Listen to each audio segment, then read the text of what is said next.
Sound పెంచు.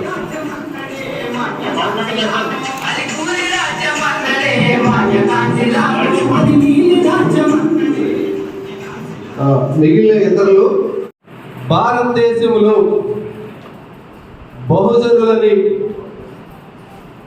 ఐక్యత చేయడానికి 6,000 కులాలుగా విడబడిపోయిన బహుజనుల్ని వాళ్ళలో ఒక 600 కులాలని ఐక్యం చేసి భారతదేశంలో అతిపెద్ద జాతీయ పార్టీగా ఆవిర్భవించడం అనేది ఒక సాధారణమైన విషయమేనా? ఇలాంటి చిన్న సమూహము భారతదేశంలో ఒక మహోన్నతమైన ఉద్యమాన్ని సృష్టించగలిగింది. ఆ సమూహానికి కర్త ఎవరంటే none other than Manyavar Kanshiramji.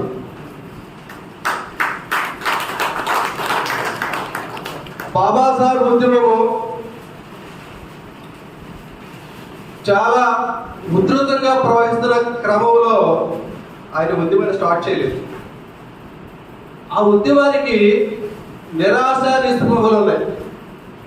Babasaheb సిద్ధాంతం గొప్పదే, కానీ ఈ సిద్ధాంతం ద్వారా మనము చట్టసభల్లోకి ప్రవేశించలేము. అది అంబేద్కర్ యొక్క లెఫ్టినెంట్స్ అనేవాడు, స్టాంచ్ ఫాలోయర్స్, బాబాసాహెబ్ని పక్క నుండి అనుగుణం ఫాలో అయిన వ్యక్తులు ఆ రోజు అలా నమ్మేది ఈ సిద్ధాంతం మంచిదే, కానీ దీని ద్వారా మనం చట్టసభల్లోకి, పార్లమెంట్లోకి, అసెంబ్లీలోకి వెళ్ళలేమని నమ్ముతున్న క్రమంలో బాబా తేరా మిషన్ అధూరా, కాశీరామ్ కరేగా పూరా అని చెప్పి ఎంప్లాయీస్ ఆర్గనైజ్ చేయడం మొదలుపెట్టారు. అలా మొదలుపెట్టిన సంఘమే బాంసెప్. ఒక ఎంప్లాయీస్ సంఘము ఒక నేషనల్ పార్టీని తయారు చేయడంలో ఒక వైటల్ రోల్, చాలా ప్రాముఖ్యమైన రోల్ ప్లే చేసిందంటే నాకు తెలిసి ప్రపంచంలో ఇలాంటిది ఎక్కడ జరిగి ఉండదే అనిపిస్తూ ఉంటుంది. నాకున్న బెస్ట్ నాలెడ్జ్, ఇంకెవరన్నా వేరియస్ ఫిలాసఫీ చదివిన జయరాజ్ గారు కానీ, సత్యం గారు కానీ, కపాడే గారు కానీ చెప్పాలి, ఈ రోజుకి కూడా ఒక జాతీయ పార్టీని నడిపిస్తుంది ఉద్యోగం. ఇది ఎలా జరిగిందంటే కాశీరామ్ గారు బాబాసాహెబ్ అంబేద్కర్ ఉద్యమాన్ని ప్రజల్లోకి తీసుకెళ్ళడానికి ఆయన ఒక మెథడాలజీ ఎంచుకున్నారు. అప్పటి వరకు బాబాసాహెబ్ ఉద్యమం అంటే మీటింగులు పెట్టడము, స్పీచ్లు ఇవ్వడం.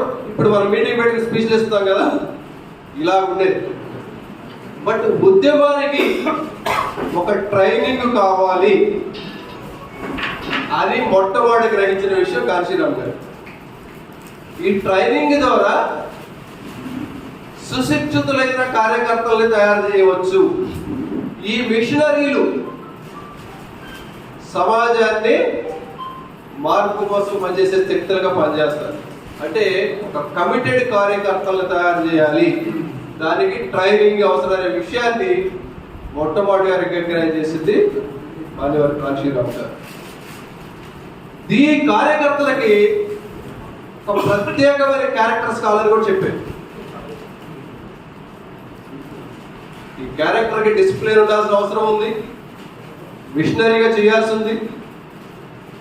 At the same time society మీద సమగ్రమైన అవగాహన ఉండాలి. బాంసెప్ ఎలాంటి సిద్ధాంతాన్ని తయారు చేసిందో ఆ సిద్ధాంతానికి అనుగుణంగా పనిచేసే విధంగా అలవాటు చేసుకోవాలి. ఇంకోటి ఏం చెప్తారంటే, సొసైటీలో ఉన్న విషయాల్ని ప్రాపర్గా గ్రాస్ప్ చేయగలగాలి. శత్రువు ఎవరో, మిత్రువు ఎవరో ఎవరితో పోరాటం చేయాలి, ఎవరితో కలిసి పనిచేయాలి, ఈ విషయాల్ని గ్రాస్ప్ చేయాలి. అట్ ద సేమ్ టైం ఆ విషయాల్ని ప్రజల్లోకి స్పష్టంగా తీసుకెళ్ళగలగాలి. ఇవన్నీ కాంశీరామ్ గారి క్యాడర్ క్యాంప్ చెప్పినవి. ఇంకోటి ఏం చెప్తారంటే, ఈ must have mind to spare some money. మనం బలవంతం చేస్తే చాలా మంది డబ్బులు ఇస్తూ ఉంటాం, బట్ ఈ సమాజానికి పే బ్యాక్ చేసే మైండ్ ఉన్న వ్యక్తి మాత్రమే ఒక మిషనరీ అవుతారు. Must have some time to spare towards the poor. ఈ క్యారెక్టర్స్ ఉన్న వ్యక్తిని మాత్రమే ఒక క్యాడర్ అన్నారు. అలాంటి మిషనరీస్ని తయారు చేసి భారతదేశంలో దేశవ్యాప్తంగా పంపించడం వల్ల ఆయన అనుకున్న లక్ష్యాలని చేరుకోగలిగాడు. అంచేత డెఫినెట్గా బాబాసాహెబ్ ఇంకెవరైనా పేరు పెట్టాలంటే కాంశీరామ్ మాత్రమే. ఇంకెవరికి ఆ పాసిబిలిటీ లేదు. చేస్తూ క్రమాంకం అప్పుడు ఆల్రెడీ లేట్ అయిపోయింది. దాదాపు అన్ని పూర్తిగా చదివి 9 అయితే పూర్తిగా చదివి ఇంకా ఈ సిద్ధాంతాలన్నీ తెలుసుకున్న జ్ఞానం నేను గత 11 నెలలుగా డాక్టర్ అంబేద్కర్ జిల్లా గన్నవరం నియోజకవర్గంలో పనిచేస్తున్న కాలంలో ఏది ఉపయోగపడలేదు. ఇది వాస్తవం. అక్కడ సామాన్య ప్రజలు వేసేటువంటి ప్రశ్నలకు సమాధానాలు ఈ 35 ఏళ్ళుగా నేను సంపాదించిన జ్ఞానం సరిపోలేదు వారికి సమాధానం చెప్పలేదు. ఆ అనుభవం నేను ఫీల్ అయిన తర్వాత దాదాపు ఎందుకంటే 60,000 మందిని 1-to-1 కలిసాను. 60,000 మంది ఓటర్ని 1-to-1 పర్సన్గా 1-to-1 కలవడం జరిగింది. అందులో యూత్ అంటే 18 ఏళ్ళ నుంచి 70 ఏళ్ళ వరకు ఉన్నటువంటి ప్రజలందరూ ఉన్నారు. వాళ్ళతో నేను ఇంటరాక్ట్ అయిన తర్వాత అప్పుడు ఈ మహానుభావుడి యొక్క గొప్పతనం అంటే రోజు అనుకునేవాడిని ఆయన బ్రతుకుంటుంటే మొయ్యలేకపోయినా సరే భుజాల మీద ఎక్కించుకుని ఆయన్ని మొయ్యాలని అనుకునేవాడిని. అంత ఆయన గొప్పతనం మరింత నాకు నేను ఫీల్ అయ్యాను. ఈ ప్రజలకు జరుగుతున్నాను ఎందుకు అంత గొప్పవాడు అయ్యాడు అనేది నేను మీకు సైంటిఫిక్గా ఎక్స్ప్లెయిన్ చేయడానికి ప్రయత్నం చేస్తాను. మీకు అందరికీ తెలుసు కాంశీరామ్ ఇస్ అ సైంటిస్ట్. అంటే ముందుగా మా సురేష్ ఇంట్రడక్షన్లో చెప్పాడు ఏంటంటే కాంశీరామ్ గారు లేదా ఈ దేశంలో 3వ అతిపెద్ద పార్టీని ఉద్యోగస్తులు రన్ చేస్తున్నారు. అది వాస్తవం. ఎందుకంటే నేను ఉద్యోగస్తుడిగా పొలిటీషియన్ అయ్యాను. పొలిటీషియన్ అయిన తర్వాత పాలిటిక్స్ క్లోజ్గా చూసిన తర్వాత కూడా నేను అబ్జర్వ్ చేసింది ఏంటంటే ఈ దేశంలో 3వ అతిపెద్ద పార్టీని రన్ చేస్తున్న వారు ఉద్యోగస్తులు. అందుకే ఇప్పుడు మీరు ఎంత అంటే మనం లేదా ఉద్యోగస్తులుగా ఎంత ఇంపార్టెంట్ రోల్ ఉందని చెప్పడం కోసం ఎక్స్ప్లెయిన్ చేస్తున్నాం. We all know after Buddha, the greatest man on this earth in the known history is Dr. B.R. Ambedkar. Sir చెప్పినట్టుగా కార్ల్ మార్క్స్, లెనిన్ కొంత పీరియడ్కి ప్రపంచానికి అందరికీ తెలిసిన వాళ్ళు అయినప్పటికీ కూడా 1930 నుంచి ఈ రోజు వరకు ఇంకా పెరుగుతూ ప్రపంచ దేశాలన్నీ కూడా ద గ్రేటెస్ట్ మ్యాన్గా ఐడెంటిఫై చేస్తున్న వ్యక్తి డాక్టర్ బిఆర్ అంబేద్కర్. మనందరికీ తెలిసిన విషయం. ప్రపంచంలో not India everybody is looking to watch the philosophy of doctor BR Ambedkar. ఆ తరువాత అంత గొప్పవాడు కాదు, కానీ మనం నిజంగా కాంశీరామ్ చెప్పింది, కాంశీరామ్ చేసింది లోతుగా కనుక పరిశీలన చేస్తే he is as big as doctor Ambedkar in India.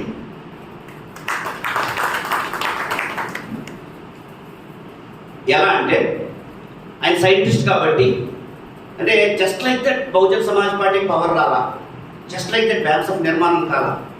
It's a science. మనకందరికీ తెలుసు Babasaheb Ambedkar the greatest scientist on this earth, social scientist on this earth మనకు తెలుసు.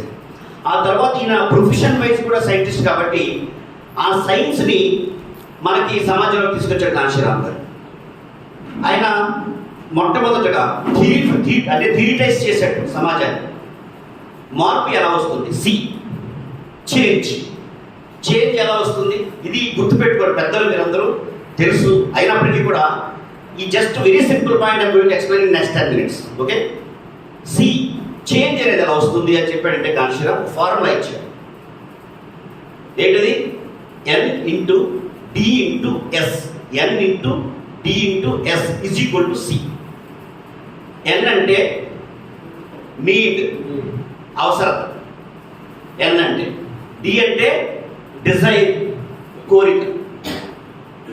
N అంటే నీడ్, డి అంటే డిజైర్ కోరిక, ఎస్ అంటే స్ట్రెంగ్త్ శక్తి. ఈ మూడింటి యొక్క మల్టిప్లికేషన్ ఎడిషన్ కాదు, ఈ మూడింటి యొక్క మల్టిప్లికేషన్ సామాజిక మార్పు తీసుకొస్తుంది. Change, that is called change. ఈ ఫార్ములా బేస్డ్గానే కాంశీరామ్ గారు తన యొక్క మొత్తం అంటే అంబేద్కర్ సిద్ధాంతాన్ని బేస్గా చేసుకుని తన సామాజిక సిద్ధాంతాన్ని మనకి ప్రాక్టికల్గా ఇంప్లిమెంట్ చేసి చూపిస్తారు. దీన్ని మనం ఫూలే అంబేద్కర్ సిద్ధాంతం ఎందుకంటాం? ఎందుకంటే అందరూ అంటారు ఫూలే అంబేద్కర్ సిద్ధాంతం, Phule Ambedkar. How Phule is linked to Ambedkar, how this has become the common theory. Phule Ambedkar సిద్ధాంతం 2 పీరియడ్లో ఉన్నారు, ఒకరినొకరు కలుసుకోలేదు, అయినప్పటికీ ఇది కామన్ థియరీ ఎట్లయింది అనే దాన్ని నేను చెప్పేదంతా నా సొంతమే లేదే, కాంశీరామ్ గారు చెప్పిందే మీకు ఎక్స్ప్లెయిన్ చేస్తున్నాను. ఓకే, కాంశీరామ్ గారు ఎక్స్ప్లెయిన్ చేస్తారు ఈ రెండింటికి లింక్ చేయగలరు. 1830 నుంచి 1890 వరకు ఫూలే పీరియడ్.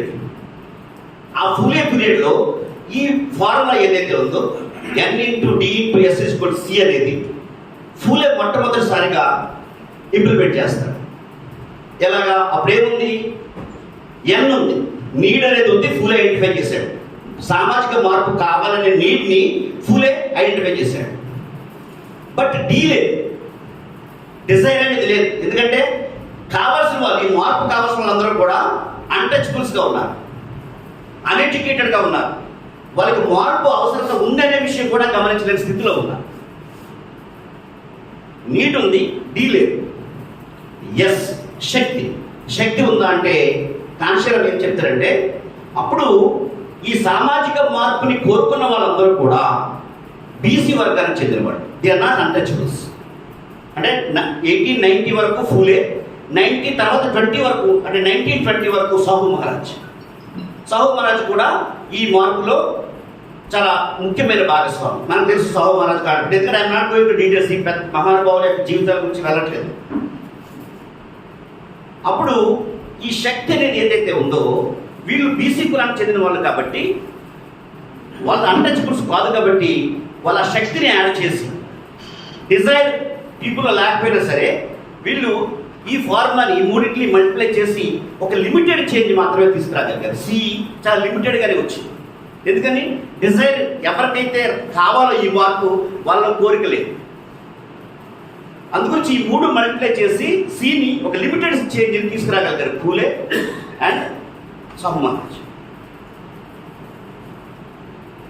దీన్ని స్టడీ చేసిన డాక్టర్ బిఆర్ అంబేద్కర్ ఏం చేశాడు? ఫస్ట్గా ఎవరికైతే ఈ మార్పు కావాలో వాళ్ళలో డిజైన్ని కలిగించడానికి మొట్టమొదటిగా అన్టచబిలిటీని అబాలిషన్ చేయించారు. First demand. ఎందుకంటే వాళ్ళకు మార్పు కావాలనే విషయమే తెలియదు ఫస్ట్ ఆఫ్ ఆల్. కాబట్టి ఏం చేశారంటే మార్పు కావాల్సిన సమాజానికి ఆ కోరికను కలిగించాడు. ఎస్, మాకు మార్పు కావాలి అని చెప్పేసి బాబాసాహెబ్ అంబేద్కర్. ఎందుకంటే ఆయన జీవిత చరిత్ర గురించి మీకు అందరికీ తెలుసు కాబట్టి నేను అందులోకి వెళ్ళలేదు, ఎలా సాధించాడు అవన్నీ మీకు తెలుసు. ఆయన డిజైన్ కలిగించాడు, డీని కలిగించాడు. భారతదేశంలో ముఖ్యంగా దళితులకి మాకు మార్పు కావాలి, మేము అన్టచబుల్స్ కాదు, వీళ్ళతో రోడ్ల మీద తిరగలగాలి, మాకు ముట్టు కాపు నోటుకు ముంతా వద్దు, మేము బట్టలు వేసుకోవాలి, సమానంగా ఉండాలి, వీ నీడ్ చేంజ్ అనే ఒక కోరికని వాళ్ళు రగిల్చాడు, కలిగించాడు. ఇక నీడ్ అనేది నోన్. బాబాసాహెబ్ అంబేద్కర్ కూడా ఫూలే వాళ్ళ దగ్గర నుంచి చదువుకొని నీడ్ ఉంది వీళ్ళకి అనేది ఐడెంటిఫై చేశాడు. ఇక కావాల్సింది ఏంటి? డిజైర్ కలిగించాడు, డి. నీడ్ ఉంది, ఎన్. 3 కావాలి, స్ట్రెంగ్త్ కావాలి, శక్తి కావాలి. కానీ బాబాసాహెబ్ దగ్గర ఆ శక్తి లేక వెరీ లిమిటెడ్ శక్తి ఉంది, ఇంటలెక్చువల్ శక్తి ఉంది. ఒక్కడే మీకు తెలుసు ఆయన జీవించారు. చాలా తక్కువ మంది అనుయాయులు ఉన్నారు. ప్రజలు కూడా శక్తివంతులు కాదు. అలాగే తుపాకులు కత్తులు పట్టుకోవడం కాదు, కర్ర పట్టుకోవడం కూడా రాదు. 200-1000 మంది వెళ్తామంటే భయపడిపోయేవారు. అసలు రోడ్ల మీదే తిరగడం రాని వాళ్ళు ఇంకా 100 మంది వెళ్తామంటే ఎక్కడ వస్తారు? సో ఈ డజంట్ హ్యావ్ ఎస్. నీడ్ ఉంది, డిజైర్ ఉంది, కానీ శక్తి లేకపోవడం వల్ల Babasaheb Ambedkar also brought a limited change in this society. నేను అంటున్నది ఆయన పీరియడ్. అంటే ఇప్పుడు మనకు వచ్చిన చేంజ్ అంతా కూడా ఆయన వల్లే వచ్చింది. ఇప్పుడు ఎలా వచ్చిందో మనం నెక్స్ట్ మాట్లాడుకుందాం. బట్ ఆయన ఉన్న పీరియడ్లో ఈ ఎన్ అండ్ డి అండ్ ఎస్ లిమిటెడ్గా ఉండడం వల్ల ఆయన సిని లిమిటెడ్గా తీసుకురాగలిగాడు మన సమాజం బాబాసాహెబ్ అంబేద్కర్. ఆ తరువాత మన కాపాడే గారు ఎక్స్ప్లెయిన్ చేసినట్టుగా రిపబ్లికన్ పార్టీ వచ్చింది. రిపబ్లికన్ పార్టీ వచ్చి జస్ట్ ఒక పొలిటికల్ పార్టీగానే ప్రయాణం చేయడానికి ప్రయత్నం చేసింది తప్ప ఒక సామాజిక మార్పు తెచ్చే ఒక ఉద్యమంగా అది ఏర్పడలేదు, బలపడలేదు. ఆ తరువాత కాన్షీరామ్ గారు వచ్చి చాలా కరెక్ట్ ఎందుకు ఆయన సక్సెస్ అయ్యాడు అని చెప్పడానికి ఇదే ఉదాహరణ. ఎక్కడ ఈ మార్పు ఎందుకు రావట్లేదు సమాజంలో, ఏంటి, వాట్ ఈస్ ది ల్యాకింగ్ అని ఆయన ఎన్డిఎస్లో ఈ సమాజంలో శక్తి లేదు. మనందరికీ తెలుసు కదా, బాబాసాహెబ్ అంబేద్కర్ ఆగ్రాలో కన్నీటి పెట్టుకోవడం, ఎంప్లాయీస్ అందరినీ చూసి ఎంప్లాయీస్ని అడ్రస్ చేసి డైరెక్ట్గా, ఈవెన్ ఆయన రికార్డెడ్ వాయిస్ ఉంది, మీరంతా కూడా నా జీవితాన్ని త్యాగం చేసి సంపాదించిన హక్కులతో చదువుకొని ఉద్యోగాలు తెచ్చుకొని మీ సమాజానికి ఉపయోగపడతారని నేను అనుకుంటే మీరంతా కూడా పొట్టలు పెంచుకొని ఉన్నత కులాల నాయకుల దగ్గర బానిసలుగా బ్రతుకుతున్నారని చెప్పి కన్నీళ్లు పెట్టుకున్న సంఘటన మనందరికీ తెలుసు. ఇట్స్ రికార్డెడ్ హిస్టరీ కదా. ఆయన ఏమనుకున్నాడు, ఈ ఉద్యోగస్తులందరూ కూడా ఈ శక్తి అనుకున్నాడు అంబేద్కర్. నేను ఉన్నప్పుడు వీళ్ళు లేకపోయినా కూడా వీళ్ళని ఒక శక్తిగా తయారు చేస్తే నాకు సి వస్తుంది, మార్పు వస్తుంది అని అనుకున్నాడు అంబేద్కర్. కానీ ఆయన బ్రతికుండగానే హీ ఫౌండ్ దట్ వీళ్ళందరూ కూడా శక్తి కాదు, నాకు ద్రోహులు, నాకు ద్రోహం చేశారు, నా త్యాగాలతో బెనిఫిట్ పొందారు, ఉద్యోగాలు పొందారు, చదువుకున్నారు. మీకు అందరికీ తెలుసు కదా, ఆయన 20 మందిని ఎంతమందిలో ఫారిన్ పంపిస్తే, అంటే ఫారిన్లో చదువుకుంటే అవేర్నెస్ వస్తుంది, చాలా ఎడ్యుకేషన్ వస్తుంది, వీళ్ళందరూ సమాజం ఉపయోగపడతారని చెప్పేసి ఆయనకు వచ్చిన స్కాలర్షిప్ తోడో దేంతో 20 మందిని ఫారిన్ పంపిస్తే ఒక్కరు కూడా వెనక్కి తిరిగి రాలేదు, అందరూ అక్కడే సెటిల్ అయిపోయారు. అంటే ఆయన లైఫ్లో ఆయన బ్రతికుండగానే ఐడెంటిఫై చేశాడు, వీళ్ళెవ్వరూ కూడా నాకు ఎస్ కాదు అని చెప్పేసి డిసప్పాయింట్ అయ్యి కన్నీళ్ళు పెట్టుకున్నాడు, చనిపోయారు. మిత్రులారా, manoeuvre Kanshi Ram exactly identified the same point. ఈ శక్తి అనే దాన్ని పెంచకుండా ఈ సమాజంలో ఎన్ని వేల సంవత్సరాలైనా సరే మార్పు రాదు. ఎవరి శక్తి, ఎస్, నీడ్ ఐడెంటిఫై చేశారు, ఫూలే బాబాసాహెబ్ నీడ్ ఐడెంటిఫై చేశారు, బాబాసాహెబ్ డిజైనింగ్ కలిగించారు, అన్టచబుల్స్ అందరినీ సమాజంలోకి తీసుకొచ్చారు, ఇంటలెక్చువల్స్ని తయారు చేశారు. ఒక మార్పు కావాలనే డిజైన్ ఉంది సమాజంలో, ఎస్సీబీసీ సమాజంలో మార్పు కావాలి, మేమందరం ఈక్వల్ అవ్వాలా, కులరహిత సమాజం అవ్వాలా అనే ఒక మార్పుని కలిగించారు. కానీ శక్తి ఈజ్ ల్యాకింగ్, అది రానంత వరకు మనకు మార్పు వచ్చే అవకాశం లేదని చెప్పేసి కాన్షీరామ్ ఐడెంటిఫై చేశారు. మరి ఏంటి శక్తి, ఎవరి శక్తి, ఎలా, ఎవరిని చూసైతే కన్నీళ్ళు పెట్టుకున్నాడో, ఎవరైతే బాబాసాహెబ్ శక్తి అనుకున్నాడు. ఎందుకంటే మిత్రులారా, మరోసారి మరి ప్రతిసారి చెప్తుంటాను, ఎగైన్ అంటే ఎగైన్ ఏం తెలియదు, ఇప్పటి వరకు బాబాసాహెబ్ చెప్పినటువంటిది ఏది కూడా గత 70-80 ఏళ్లలో తప్పవల. ఆయన 60-70 ఏళ్ల క్రితం ఇప్పుడు జరుగుతున్న ఆత్మహత్యలు, వ్యవసాయ ఆత్మహత్యల గురించి 70 ఏళ్ల క్రితం చెప్పాడు. ఇప్పుడు డివాల్యుయేషన్ ఆఫ్ రూపీ గురించి 70 ఏళ్ల క్రితం చెప్పాడు. మీరు you take anything what he wrote or what he told, everything is getting to well because is a scientist. Babasaheb Ambedkar is a scientist. అలాగే ఈ ఉద్యోగస్తులు లేదా ఈ చదువుకున్న వాళ్ళు లేదా ఇంటలెక్చువల్స్ ఈ శక్తి అవుతారు ఈ సమాజ మార్పుకి అని బాబాసాహెబ్ నమ్మాడు, చెప్పాడు, అందుకోసం ప్రయత్నం చేశాడు. Why he did for reservations. ఆయన తెలుసు రిజర్వేషన్స్ అని ఇస్తే 100కి 2 మందికి మాత్రమే బెనిఫిట్ వస్తుంది. ఇప్పటికీ అంతే కదా, 100కి 1.2 ఇప్పుడైతే, అట్లీస్ట్ అప్పుడు 100కి 2. 100 మంది మనం ఉంటే, దళితులు ఉంటే లేదా బీసీలు ఉంటే అందులో 1.2 మంది మాత్రమే ఉద్యోగస్తులు. కానీ వీళ్ళు కనుక శక్తి అయితే ఆ మార్పు తీసుకురాగలుగుతారని చెప్పేసి బాబాసాహెబ్ నమ్మాడు. అది నమ్మాడు కాబట్టే కాన్షీరామ్ బాబాసాహెబ్ తప్పే అవకాశం లేదు, ఈ సమాజంలో మార్పు రావాలి అంటే ఈ ఎన్డి ఉంది, ఎస్ని మనం తయారు చేయాలా. అది తయారు చేయాలంటే బాబాసాహెబ్ ఉద్యోగస్తులను నమ్మాడు, ఇంటలెక్చువల్స్ అని నమ్మాడు, చదువుకున్న వాళ్ళని నమ్మాడు. కాబట్టి ఆ శక్తి అక్కడే ఉంది అని చెప్పి కాన్షీరామ్ నమ్మాడు. తన ఉద్యమాన్ని ప్రజల్లోకి వెళ్ళేది ముందు కార్మికుల దగ్గరికి వెళ్ళా, అంటరాని వాళ్ళ దగ్గరికి వెళ్ళా, ఉద్యోగస్తుల దగ్గరికి వెళ్ళా. తన ప్రయాణాన్ని ఉద్యోగస్తుల గురించి ప్రారంభించాడు. 71 నుంచి 78 వరకు మహారాష్ట్రలో 4 లక్షల మంది ఉద్యోగస్తులు తయారు చేశారు. మీకు అందరికీ తెలుసు, చాలాసార్లు నేను కూడా చెప్పాను. ఒక్కొక్కరి దగ్గర నుంచి ₹2 కలెక్ట్ చేస్తాడు ఆయన. నెలకి 8 లక్షల రూపాయలు manually, no PhonePe. Every month he collects 8 lakh rupees from 4 lakh employees every month. అప్పట్లో మరి 8 లక్షలు అంటే చాలా ఎక్కువ అమౌంట్. దాంతో వండర్స్ చేశాడు. నేను ఆ డీటెయిల్స్లో కూడా వెళ్ళాను, ఎందుకంటే సమయం కూడా లేదు మనకి. యాజ్ యూజువల్ శ్రీశక్తికి వెళ్ళాల్సి ఉంటారు, గోరఖపురం వెళ్ళాలి కాబట్టి ఆ డీటెయిల్స్లో కూడా వెళ్ళట్లేదు. అంటే how he has become greatest man అని చెప్పడం కోసం నేను మీకు ఎక్స్ప్లెయిన్ చేస్తాను. సో ఈ ఉద్యోగస్తుల్లోకి వెళ్ళి అడిగాడు ఒకటే విషయం, మీరు మార్పు కోరుకుంటున్నారా? ఎందుకంటే తెలుసు కదా, మనం ఈ రోజు వరకు కూడా మనం అనుభవిస్తున్నటువంటి ఆ వివక్ష తెలుసు కదా మన ఎంప్లాయీస్. నా ఎగ్జాంపుల్ మీకు తెలుసు, అపాటి గారి ఎగ్జాంపుల్ తెలుసు, జయరాజ్ గారి ఎగ్జాంపుల్ తెలుసు, అందరి ఎగ్జాంపుల్స్ మనకు తెలుసు. మనం కుల వివక్ష కారణంగా ఎలా తొక్కివేయబడ్డాం అనే విషయం. కాబట్టి ఆయన ప్రతి ఉద్యోగ దగ్గరికి వెళ్ళి ఇదే చెప్పాడు, you want a change or not? మార్పు కావాలా వద్దా? మార్పు కావాలి అంటే మార్పు కావాలి, కరెక్టే. బాబాసాహెబ్ చెప్పిందని నువ్వు నమ్ముతున్నావా లేదా? నమ్ముతున్నాను. మరి నమ్ముతున్నప్పుడు ఆ మార్పు కావాలంటే నువ్వు తెస్తావని చెప్పాడు బాబాసాహెబ్. నీ కాంట్రిబ్యూషన్ ఏంటి? నువ్వు నిజంగా ఆ మార్పులో భాగం అవుతావా? ఎందుకంటే సురేష్ స్టార్టింగ్లో చెప్పినట్టుగా, without employees there would not have any Bahujan Samaj party, there would not have any ruling. ఎందుకంటే బాబాసాహెబ్ నమ్మినటువంటి ఆ 1.5 or 2% పీపుల్లో ఉన్న శక్తి ఏదైతే ఉందో అదే ట్రిగ్గర్ చేస్తుంది మార్పుని. నీడ్ ఉంది 1000 మంది 100 మందిలోనూ, డిజైర్ ఉంది 100 మందిలోనూ, కానీ దాన్ని ట్రిగ్గర్ చేసి దాన్ని డ్రైవ్ చేసేటువంటి శక్తి మాత్రం ఈ 2%లో ఉంది.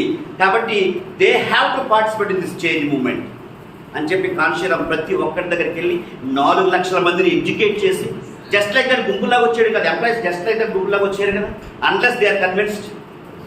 ఒక్కసారి ఇమేజిన్, ఎందుకు నేను ఆయన భుజాల మీద ఎత్తుకుని పొలిటికల్ మార్పు తెచ్చడానికి కాదు, గ్రామాల్లో పనిచేసడానికి కాదు, అసలు 4 లక్షల మంది ఎంప్లాయీస్ని మార్చడం అంటే is it a possible thing for human being? అని ఎట్లా పనిచేసి ఉంటాడు, ఎంత త్యాగం చేసి ఉంటాడు ఒక్కసారి ఇమేజించి. వాళ్ళ సహాయంతో దెన్ ఎస్ నాకు శక్తి దొరికింది. ఇప్పుడు now I implement the formula N/D/S, I will bring in the change. వెళ్ళాడు ల్యాబొరేటరీ. ఆ తర్వాత ఇస్తే మనకు తెలుసు ఏం జరిగింది. మిత్రులారా, ఇప్పుడు ఉన్నటువంటి మన ఎలైట్ అంతా కూడా ఆలోచించాల్సిన విషయం ఏంటంటే, కాన్షీరామ్ నిర్మించినటువంటి ఆ శక్తి ఏదైతే ఉందో, ఈ మనువాద ప్రభుత్వం పవర్లోకి వచ్చిన తర్వాత గత 15 ఏళ్లుగా బలహీనమైంది. Because of various reasons. One of the reasons ఏంటంటే, మన శక్తి మీద మనకే అపనమ్మకాన్ని కలిగిస్తున్నారు. అది సోషల్ మీడియా అనివ్వండి, ఎలక్ట్రానిక్ మీడియా అనివ్వండి, ప్రింట్ మీడియా అనివ్వండి, ఏదైనా కానివ్వండి. ఒక సిస్టమేటిక్గా, ఎందుకంటే ఇంకా అగైన్ టైం ప్రాబ్లం వల్ల సమ్ ఆఫ్ ది థింగ్స్ మీకు తెలుసు, కానీ ఇంకా డీటెయిల్స్ వెళ్ళదలుచుకోలేదు. They have a very big network.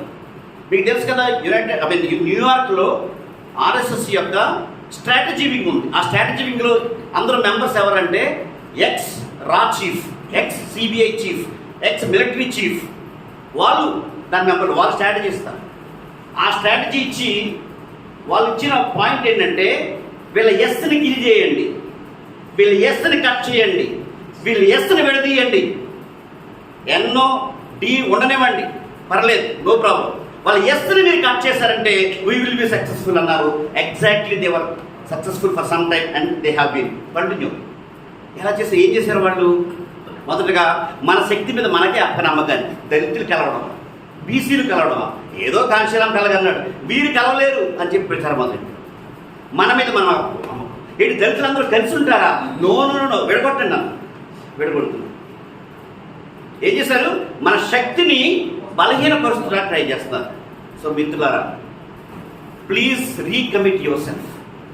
నిజంగా మనం సమాజ మార్పును కోరుకుంటున్నామంటే కోరుకోవాలా, లేకపోతే మనలా చచ్చిపోతాం, మన పిల్లలా చచ్చిపోతారు, మన మనవలు బానిసలు అయిపోతారు. మరి సమాజ మార్పును మనం కోరుకోవాలా, దానికి ఫౌండేషన్ వేయాలా. ఆ ఫౌండేషన్ వేసినప్పుడు అట్లీస్ట్ ఆ ఫౌండేషన్ మీద మన పిల్లలు మన మనవలైన ఆ మార్పుని సాధించుకోగలుగుతారు. అలా సాధించుకోవాలంటే ఆ శక్తివంతమైనటువంటి సమాజాన్ని వాళ్ళకి అందించాలి. ఆ శక్తివంతమైన సమాజం బలహీనపడుతుంది కాబట్టి కాంశీరామును మళ్ళీ గుర్తుకు తెచ్చుకొని ఎందుకు మనల్ని శక్తివంతులుగా చేశాడు, ఎలా చేశాడు, ఎందుకు మనం శక్తి సమాజం మార్పుకి అని చెప్పేసి మళ్ళీ మనం రీకమిట్ చేసుకుని ఐడెంటిఫై చేసుకుని we have to give sacrifice not the life like Ambedkar concept 1 hour a day, 10 rupees and a little bit of knowledge. ఎప్పుడు అదే కోరుకున్నాను. ఇక నేను ముగించేస్తాను. ఆఖరిగా ఒక పాయింట్ చెప్పి మిత్రులారా,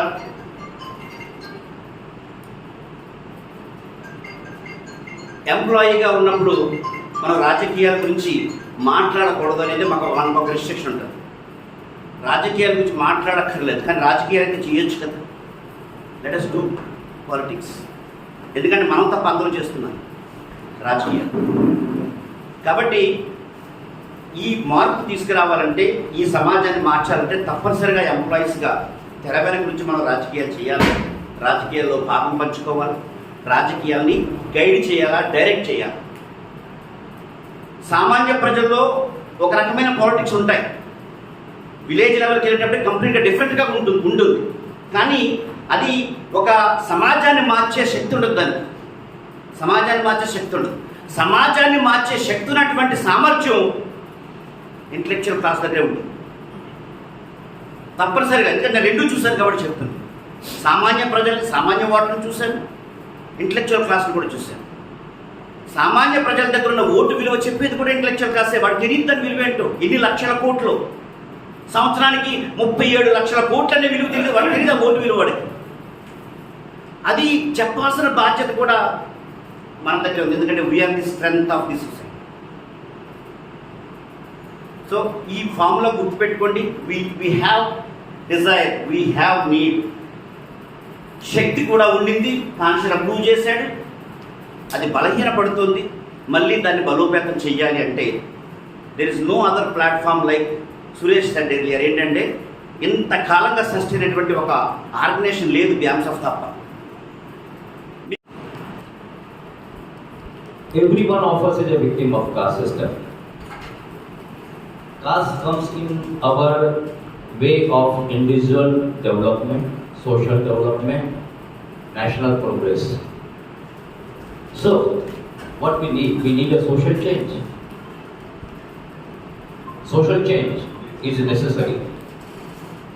What social change we need? The existing caste system, the journey from existing caste system to the constitutional system of governance. We see that this journey is nothing but an example of n number of contradictions. Dr. Ambedkar has very nicely explained this. On one hand, in society we see inequality, constitution promotes equality. There is injustice in caste system, there is justice in constitutional governance. There is contempt and hatred in caste system. It's a basic characteristic of it. Whereas the constitution promotes fraternity. It promotes liberty, freedom. Whereas the caste system is nothing but a slavery, another name of slavery. Do we need to live in such kind of system? Brahmins in democracy, the majority should rule. Brahmins are only 3%. It's the biggest minority, I always say. It is the biggest minority, and still they are ruling. This is the thing we should think. All those people who are benefited by the words of Buddha, Phule, Shahu Maharaj, and Dr. Babasaheb Ambedkar, because of the efforts of these people, if you are benefited and we are benefited, we should not think only about education and employment, the reservation that we get, but we should think beyond this. Once while addressing the people in Mumbai, I will take leave. In Mumbai, Dr. Babasaheb Ambedkar said, instead of being a salaried slave, just listen to the words, instead of being a salaried slave, I suggest you to think about creating a system which believes in values like liberty, equality, justice and fraternity. These values which are enshrined in our constitution. That is what was the message of Dr. Babasaheb Ambedkar. Now all of us are educated and employed, financially strong. BAMSEP is the organization of the people only, educated employees. How many of us honestly introspect and think that what they have to do for the society from where they come? How many of us seriously think about this? But then there was a great person like Manevar Kashiram, who was born on 15th March 1934. And when working in public, I think everybody knows, I won't go into details of it. So that story everybody knows about how he got inspired and came into this, and how he worked with the RPI and how he got disenchanted with the RPI as it was collaborating with the Congress and others who made us slave. So he inspired by the Babasaheb, he took the words of Dr. Babasaheb Ambedkar, the thoughts of Babasaheb Ambedkar in letter and spirit, and put that into action. It is the action that makes the result, ladies and gentlemen, not just the thoughts and talks. This is what is more important. This is a great man who, in 1971, All India SC, ST, OBC Minorities Association he formed. Correct me if I am wrong. So that is what he formed. And he took 7 years. On 6 December 1978, he established BAMSEP. He continued to work with that. See the zeal, and which was his Karma Bhumi, Maharashtra, and then he switched on to UP, Haryana, Punjab from local, the district which he belongs to. So he started working like that, and he understood that intellectuals employed with finance, manpower, money power, and the ability to think. This is with those people who, with the efforts of Phule Ambedkar movement, they have become now the new class has come up. He wanted us to become the influential class. Intellectual class should become the influence class. Listen, 3% Brahmins, they are influencing the society. And we failed in doing that. And Kashiramji understood this. So what he first did, he organized people. It's a great task. You can understand RPI. Jokingly, I tell many times a small joke. There were many RPI factions in Maharashtra. Once there was one person called Ram Ratan Jalorkar. He fronted one more party.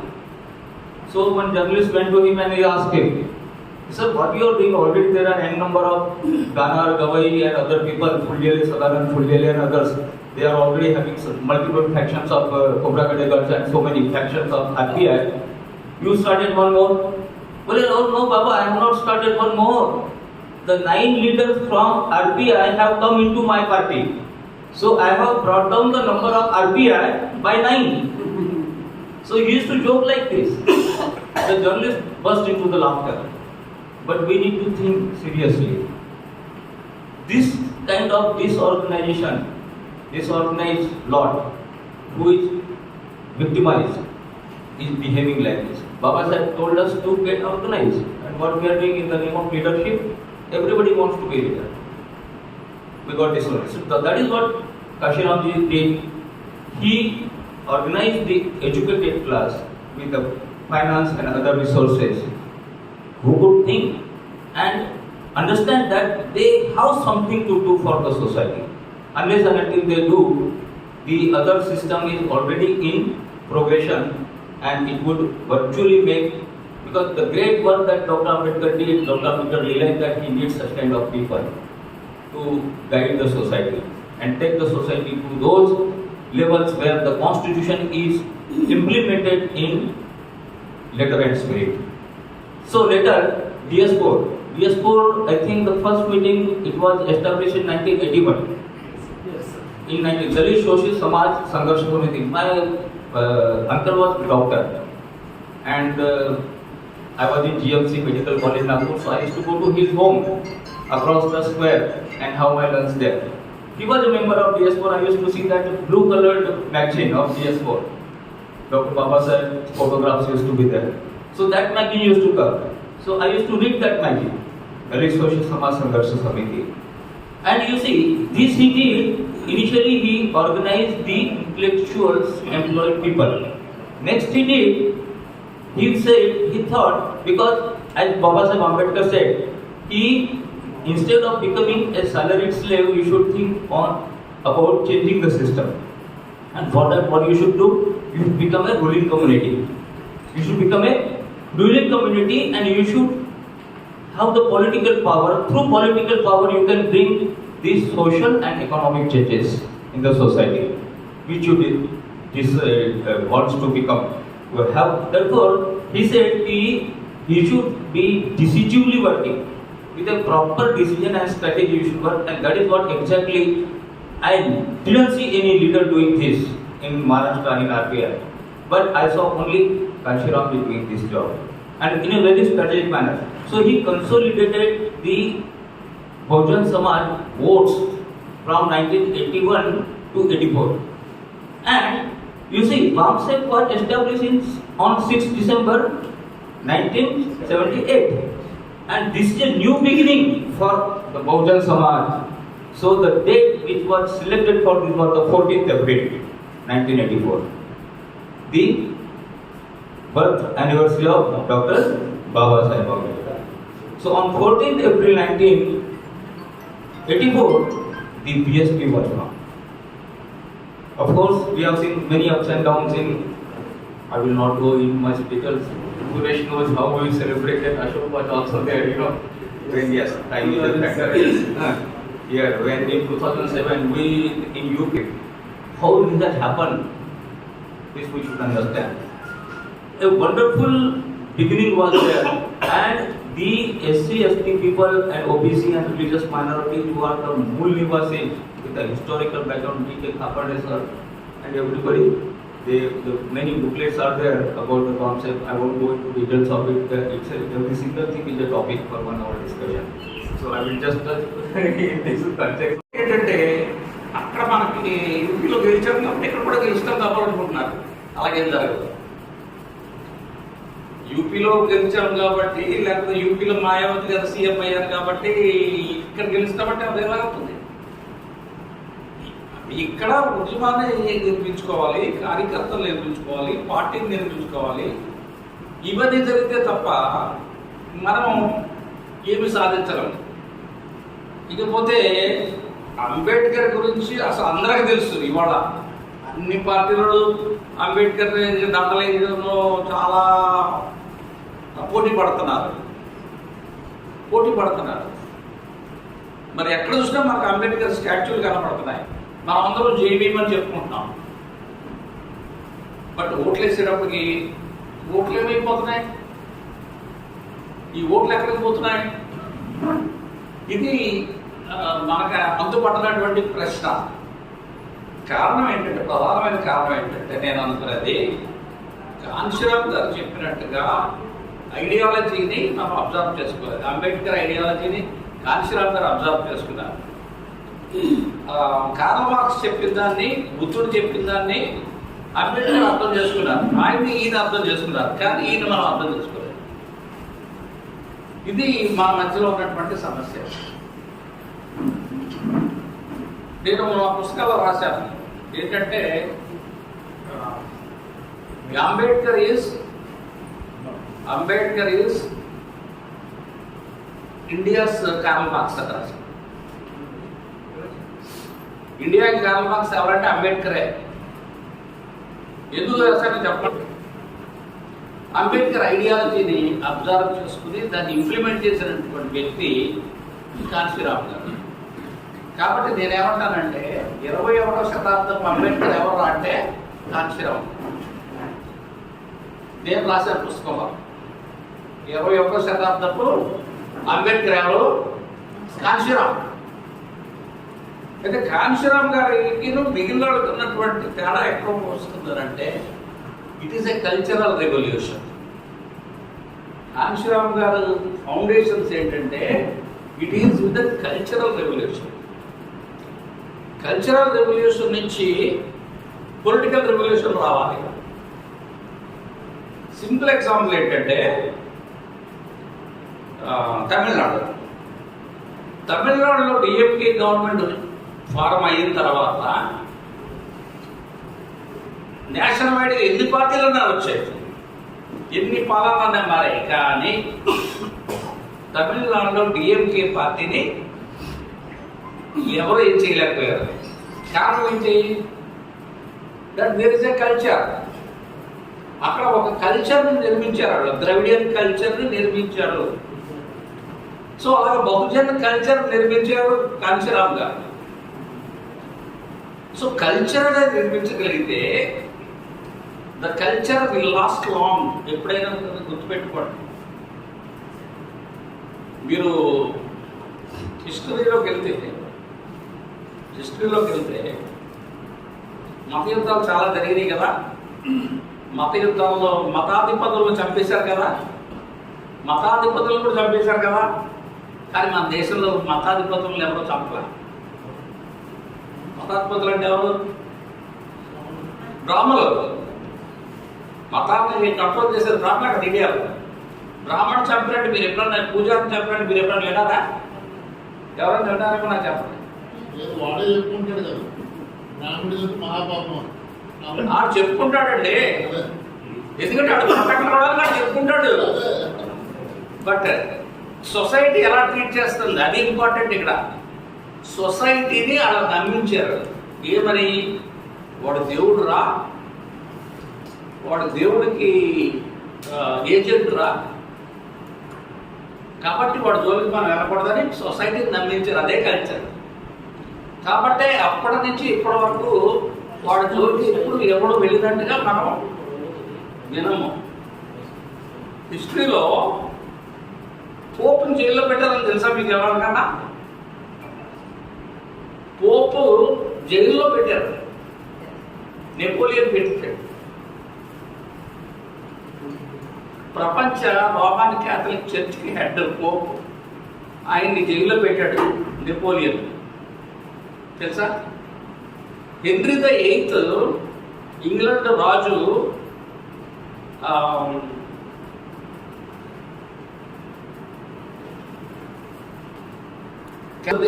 అక్కడ ఉంటాడు. ఇంగ్లాండ్కి సంబంధించినటువంటి పెద్ద archbishop of Canterbury, right. Archbishop of క్యాంటర్బరీని డయాస్లో చంపేశారు. Archbishop of Canterbury అంటే ప్రపంచంలో యుద్ధాల్లో మతాధిపతులు కూడా లెక్క చేయలేదండి. కానీ ఈ దేశంలో మాత్రం ఒక బ్రాహ్మణ మీద చెయ్యి వేసగలిగేటటువంటి శక్తి ఎవరికి లేదు అని మన చరిత్ర చెప్తుంది. ముస్లిమ్స్ పాలించని, క్రైస్తవులు పాలించని, లేకపోతే మరేదన్నా మాత్రం పాలించని, కానీ బ్రాహ్మణ జోలికి వెళ్ళేటటువంటి వాడు ఎవడు లేడు. కారణం ఏంటంటే వాళ్ళు అలాంటి సంస్కృతిని నిర్మించుకున్నారు. వాళ్ళని ఛాలెంజ్ చేసిన వాళ్ళు ఎవరు? రామస్వామి నాయకర్. రామస్వామి నాయకర్ తరిమి కొట్టాడు వాళ్ళందరినీ తమిళనాడు నుంచి. ఐడియాలజికల్గా చాలా మంది అంబేద్కర్ చేసిన పోరాటం ఇంకెవరు చేయలేదు, ఇంటలెక్చువల్ పోరాటం అది. బట్ ఇక్కడ ఏం చేశారు? ఏదో కల్చరల్ పోరాటం చేశారు. అంబేద్కర్ ఇంటలెక్చువల్ పోరాటం చేస్తే ద్రవిడియన్స్ ఏం పోరాటం చేశారు? కల్చరల్ పోరాటం చేశారు. అందుకని వాళ్ళు ఇప్పుడు దాకా వాళ్ళ యొక్క ప్రభుత్వాన్ని నిలబెట్టుకోగలుగుతున్నారు. మనం ఇంటెలెక్చువల్ డిస్కషన్ చేస్తున్నాం. అంబేద్కర్ చదివాం కదా, అంబేద్కర్ పుస్తకాలు చదివాం కదా, కులనిర్మూలన అందరూ చదివారా? కులనిర్మూలన పుస్తకం అందరూ చదివారా? అందరూ చదివారు కదా, వెరీ గుడ్, సంతోషం. కాంచీరావు గారు రాసిన చెంచా ఏమో చదివారా? చదివారా లేదా? చేతంటే చదివారా? మరి చదవండి, చదవాలి. ఎందుకంటే కుల నిర్మూలన అంబేద్కర్ రాశారు, ఆయన తరం అయిపోయింది. మరి ఈ కొత్త తరం వచ్చింది కదా. 21వ శతాబ్దానికి కావలసినటువంటి ఎత్తుగడలు మనకు కావాలి కదా, అవునా కాదు? కార్ల్ మార్క్స్ రాసిన కమ్యూనిస్ట్ మేనిఫెస్టో ఎంతమంది చదివారు? ఎవరు చదివారా? చదవాలి. ఎందుకంటే ప్రపంచాన్నే ప్రభావితం చేసినటువంటి సిద్ధాంతం అది. ప్రపంచాన్నే 190 దేశాలు ఉంటే ప్రపంచంలో అన్ని దేశాల్లోనూ ఆయన శిష్యులు ఉంటారు, అన్ని దేశాల్లోనూ ఉంటారు, అన్ని దేశాల్లోనూ ఆ పార్టీ ఉంటుంది. అందువల్ల అది ఆషామాషిగా తీసుకోకండి. అది 26 పేజీలే. అదే కమ్యూనిస్ట్ మేనిఫెస్టో 26 పేజీల పుస్తకం, ప్రపంచాన్ని ప్రభావితం చేస్తుంది. అది కూడా చదవాలి. కాంశీరామ్ గారు ఎక్కువ రాయలేదు. ఆయన ఈ చరిత్ర అంతా ఉద్యమం 400 సంవత్సరాల చరిత్ర చదవండి అని చెప్పాడు. ఒక 400 సంవత్సరాల చరిత్ర చాలు మనకి. మీరు చరిత్ర చదువుకుంటా కూర్చుంటే కుదరదు. You have to get in to action. Steel గురించి మాట్లాడితే లాభం ఏంటి? స్టీల్ ప్రొడ్యూస్ చేయాలి. కానీ స్టీల్ గురించి నేను థియరీ చెప్తే లాభం ఏంటి కదా? స్టీల్ ప్రొడ్యూస్ చేయాలి. అలాగే ఏంటంటే మనం ఒక ఐడియాలజీ గురించి మాట్లాడటం కాదు, ఆ ఐడియాలజీని ఇంప్లిమెంట్ చేయాలి, యాక్షన్లో తీసుకెళ్ళాలి. యాక్షన్లో తీసుకెళ్ళినటువంటి వ్యక్తి కాంశీరావు.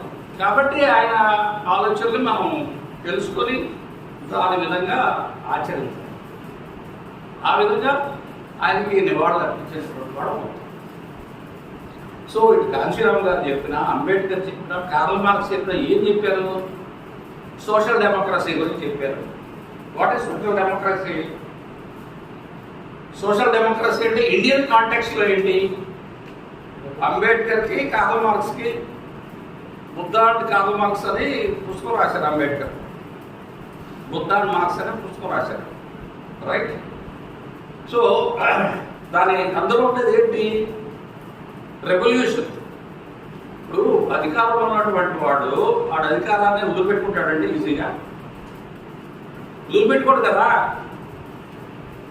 చిన్న స్థలం కోసం తనకు చచ్చిపోతుంటారు కదా, అవునా? అలాంటప్పుడు అధికారాన్ని విడిచిపెట్టుకోరాడు. మీకు అలాంటి ఆలోచన ఉందంటేనే మిమ్మల్ని బతకలేవరు.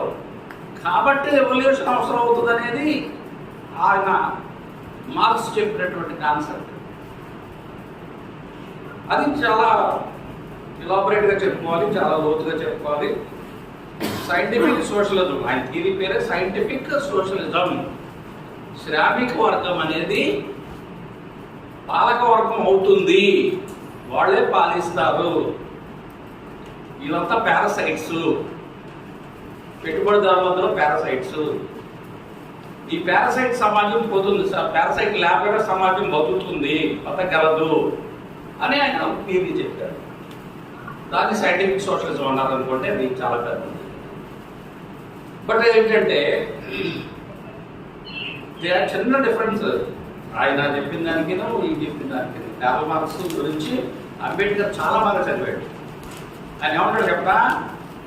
అరే సిద్ధాంతం నాకే కావాలి, ఎందుకంటే శ్రామిక వర్గం గురించి నేను కూడా అదే పాటు పడుతున్నాను. ఇక్కడ శ్రామిక వర్గం కోసమే నేను పాటు పడుతున్నాను. వాళ్ళకి విముక్తి కలుగుతుందంటే అంతకన్నా నాకు కావాల్సింది ఏంటి అని చెప్పేసి ఆయన చాలా విస్తృతంగా చదువుతాడు. చివరికి ఆయన ఏమంటాడు? ఆయన పొలిటికల్ డెమోక్రసీని ప్రమోట్ చేశారు అంబేద్కర్. ఆయన కార్ల్ మార్క్స్ ఏం చేశాడు?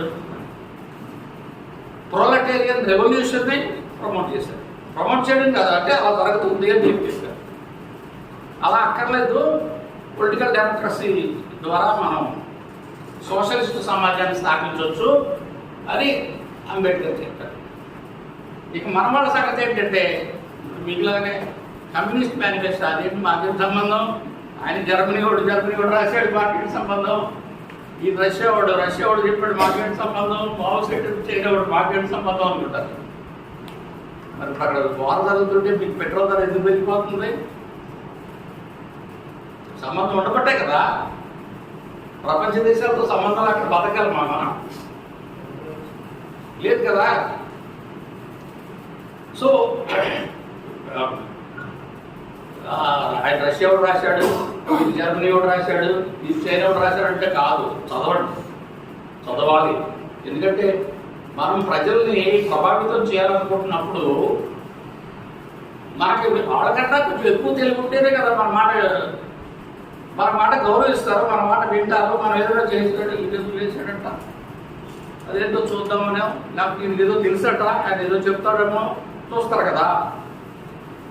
అది ఉండాలా. కమ్యూనిస్టులు వేరే ఉంటారు, అంబేద్కరిస్టులు వేరే ఉంటారు. మరి శ్రామిక వర్గం అంటే ఏంటి? ఏడేళ్ళు ఒకటి కాదా? ఒకటే కదా. ఆయన శ్రామిక వర్గం గురించే చెప్పాడు, ఈయన శ్రామిక వర్గం గురించే చెప్పాడంటే. కానీ ఇక్కడ ఫాలో అయ్యేవాళ్ళకే ప్రాబ్లము, ఇది ఫాలో అయ్యేవాళ్ళకే ప్రాబ్లము. వీళ్ళు ఆయన చదవరు, ఆయన ఈయన చదవరు, వీళ్ళిద్దరూ కలవరు. ఇది ప్రాబ్లం. మనకు కావాల్సింది ఏంటంటే ఈ సమాజాన్ని మనం మార్చాలి. ఈ సమాజాన్ని మార్చడానికి మన దగ్గర తగినంత సిద్ధాంతమైనటువంటి పరిజ్ఞానం ఉంది. ఇక సిద్ధాంతాన్ని గ్రౌండ్కి తీసుకెళ్ళాలి. స్టీల్ ఎలా తయారు చేయాలో తెలుసు, కానీ చేయకుండా అలాగే ఉన్నాం. అలాగే ఈ సమాజాన్ని మార్చగలిగే శక్తి మనకు ఉంది, కానీ మనం మార్చే పనిలో లేము. అంటే ఒక వ్యక్తి ఒక 10 మందిని కూడా ఇన్ఫ్లుయెన్స్ చేయడానికి ఇష్టపడి పనిచేయడం లేదు. ఒక 10 మందిలో పరివర్తన, 10 మంది ఓటు వేయిద్దాము. ఎలక్షన్ వచ్చేటప్పటికి తెలుగుదేశం పార్టీకో లేకపోతే వైఎస్ఆర్సీపీకో వెళ్ళిపోతారు. అరే పొలిటికల్ డెమోక్రసీ అంటేనే ఓటు ద్వారానే వస్తుంది అధికారం అని వాళ్ళ జీవితం అంతా చెప్తే అది వదిలిపెట్టేసి ఇంకా మిగిలిన ఎన్నైనా ఉపన్యాసం చెప్తారు.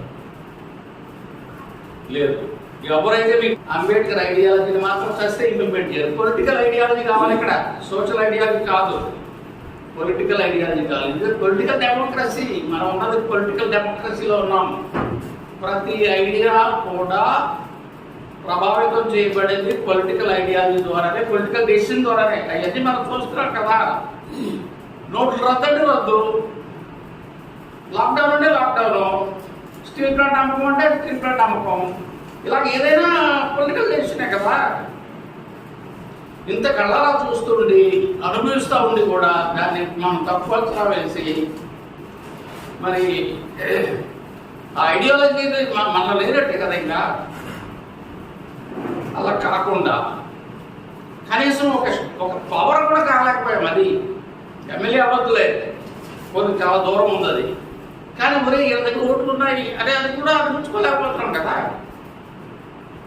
నేను చాలా జాగ్రత్తగా హ్యాండిల్ చేయాలి మా కూడా అనిపించుకోలేకపోతాం కదా. సో ఎసెన్స్ ఆఫ్ మార్క్సిజం కానీ, ఎసెన్స్ ఆఫ్ అంబేద్కరిజం కానీ, ఎసెన్స్ ఆఫ్ రామశివరావు గారు ఏంటంటే is nothing but social democracy, political democracy. Okay, caste democracy చివరికి వస్తే ఇండియన్ కాంటాక్ట్స్లో వస్తే ఏంటి క్యాస్ట్ డెమోక్రసీ అంటే ఇది అన్ని కులాలకి ప్రాతినిధ్యం కల్పించేటటువంటి ఐడియాలజీ. వాళ్ళకి అక్కడ క్యాస్ట్ లేవు కాబట్టి వాళ్ళ క్యాస్ట్ గురించి మాట్లాడలేదు, సోషల్ అన్నారు అంతే. వాళ్ళ భాషలో సోషల్ డెమోక్రసీ అన్నారు, క్యాస్ట్ డెమోక్రసీ అనలేదు. అంబేద్కర్ ఒకడే అన్నాడు, కాంశీరామ్ అన్నాడు. కాబట్టి అన్ని క్యాస్టులని ఆర్గనైజ్ చేయాలి. అన్ని క్యాస్టుల్ని బహుజన సమాజం అనే పేరు అందుకే కదా పెట్టింది సార్. బ్యాక్వర్డ్ క్యాస్ట్ అంటే అర్థం ఏంటి? Scheduled caste, scheduled tribe, backward classes, మళ్ళీ ఇందులో బోర్డు కులాలు. ఇంత కథ ఉంది దీనికి. ఏమి కాకుండా మనకు ఒక 5-6 మంది ఫ్రెండ్స్ ఉంటారు, వాళ్ళతో కాలక్షేపం చేస్తూ ఉంటాము, వాళ్ళతో టీ తాగుతుంటాము, వాళ్ళతో పార్టీలు చేసుకుంటుంటాము, రోజులు అయిపోతా ఉంటాయి. అడుగుల పిడుగుల చెయ్య దేశమంత తిరిగినావు, అడుగుల పిడుగుల చెయ్య దేశమంత తిరిగినావు, అడుగులకు గొడుగువై నిలువ నీడనిచ్చినావు, అడుగులకు గొడుగువై నిలువ నీడనిచ్చినావు. కాశీరాం కాశీరాం అయ్యా మా హృదయ భీ బహుజనుల బతుకుల్లో నాణ్యశ్రీ కాశీరాం. మా బాధల నివృత్తికి జరిగిన క్రోవొత్తి నీవు, మా సుఖ సంతోషాలకు నీ సౌఖ్యం విడిచినావు. మా బాధల నివృత్తికి కరిగిన కొవ్వొత్తి నీవు, మా సుఖ సంతోషాలకు నీ సౌఖ్యం విడిచినావు. బ్రహ్మచారివై మాపై నీ భారం లోసినావు, బ్రహ్మచారివై మాకై మా భారం లోసినావు. మా జీవన నిర్మాత మా హృదయ విజేత, మా జీవన నిర్మాత మా హృదయ విజేత. కాశీరాం కాశీరాం అయ్యా మా హృదయ భీ బహుజనుల బతుకుల్లో మాన్యశ్రీ కాశీరాం.